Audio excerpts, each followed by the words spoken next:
Capítulo 10. Voces del pasado. Daniel se acomodó en la sala discreta del hotel, un espacio con luces suaves y cortinas pesadas que apartaban el ruido del exterior.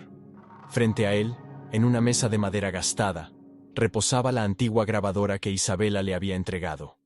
Con manos firmes pero temblorosas, conectó el dispositivo a un pequeño altavoz y ajustó el volumen. El ambiente estaba cargado de una expectación silenciosa. Cada sonido parecía amplificar el eco de un pasado distante. La grabación comenzó de inmediato. La voz de Daniel padre, profunda y serena, emergió a través de los altavoces. Con un tono grave, relató, casi como si narrara una crónica oficial, los sucesos vividos en 1955.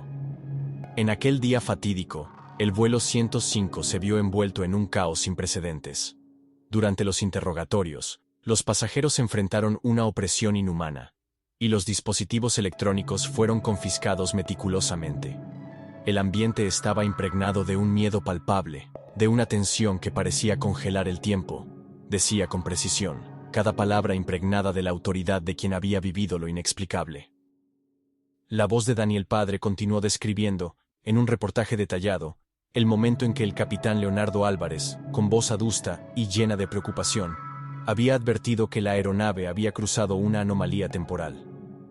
El sistema de navegación titubeó, y un extraño murmullo se apoderó de las comunicaciones, explicó, haciendo eco de la incertidumbre que había reinado en la cabina. La declaración no era solo un relato técnico, sino un lamento que transmitía la magnitud del riesgo. Estaban atrapados en un pasado del que parecía imposible escapar. Entre las palabras de su padre se deslizaron fragmentos de testimonios. Se oían las voces temblorosas de pasajeros aterrados, que en medio de la confusión, describían destellos de luz y sombras que parecían desafiar las leyes del tiempo. Científicos, con términos que rozaban lo incomprensible, intentaban dar sentido a la irrupción del fenómeno, mientras militares, con una frialdad escalofriante, hablaban en términos que dejaban claro que lo ocurrido debía mantenerse en secreto. No se nos permitirá revelar estos hechos, se escuchaba en uno de los breves intercambios, un recordatorio sombrío de la opresión que había marcado ese día. Mientras la grabación avanzaba, Daniel hijo se dejó llevar por un silencio que le permitió captar cada matiz. Fue en un punto intermedio cuando notó algo peculiar. La voz de su padre, hasta entonces tan nítida, comenzó a distorsionarse sutilmente. No fue una interrupción abrupta ni un mensaje claro, sino un eco, una vibración que se mezclaba con un murmullo casi imperceptible. Este eco, lejos de formar una palabra en concreto, parecía ser un susurro en el que se escondía un legado inconfesado, un mensaje tácito que su padre nunca llegó a pronunciar completamente. El impacto de ese descubrimiento lo dejó helado. Daniel se quedó inmóvil, con la mirada fija en el altavoz, sintiendo cómo cada fibra de su ser se impregnaba de una responsabilidad que apenas comenzaba a comprender. Esa distorsión, ese eco en la grabación, era como un juramento silencioso. La historia de su padre, la crónica de un suceso que había roto el tiempo, ahora recaía sobre él. La voz distorsionada no ofrecía palabras, pero hablaba de un legado, de la carga de una verdad que debía ser protegida o revelada, según el destino que él eligiera para sí mismo. El relato de la grabación se convirtió en el nexo que conectaba todas las piezas de la investigación de Daniel. Cada testimonio, cada fragmento de voz, parecía resonar con ecos de aquellas dudas y descubrimientos previos, recordándole los rostros, las lágrimas y las esperanzas truncadas de aquel día. La grabadora, con su sonido crudo y desgastado, era ahora la única evidencia que atestiguaba la existencia de un misterio que desafiaba el tiempo. Mientras el informe sonoro se desvanecía poco a poco, Daniel se debatía internamente.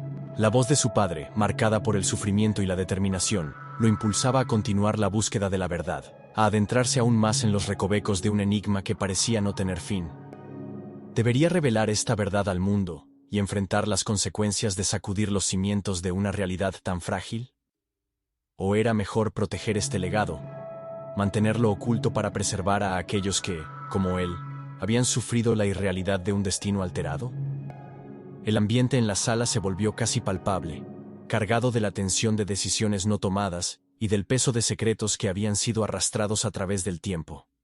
Daniel, con la grabadora aún sonando en sus oídos, sintió que cada latido de su corazón marcaba el inicio de una nueva etapa en su investigación, una en la que la responsabilidad de su padre se transformaba en su propia misión.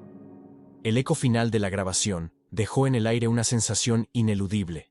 El legado, la verdad oculta y la determinación de cambiar el curso de la historia ahora estaban en sus manos. La grabadora se detuvo, dejando un silencio que resonaba en cada rincón del cuarto. Daniel sostuvo el dispositivo, su rostro una mezcla de asombro, tristeza y una determinación renovada. En ese momento, comprendió que el futuro no era una línea recta, sino un laberinto de posibilidades, en el que la verdad de su padre se entrelazaba con el destino de todos aquellos prisioneros del tiempo. Con la responsabilidad del legado heredado brillando en sus ojos, Daniel se dispuso a decidir el destino de aquella verdad oculta, consciente de que cada decisión que tomara podría alterar para siempre el curso del tiempo.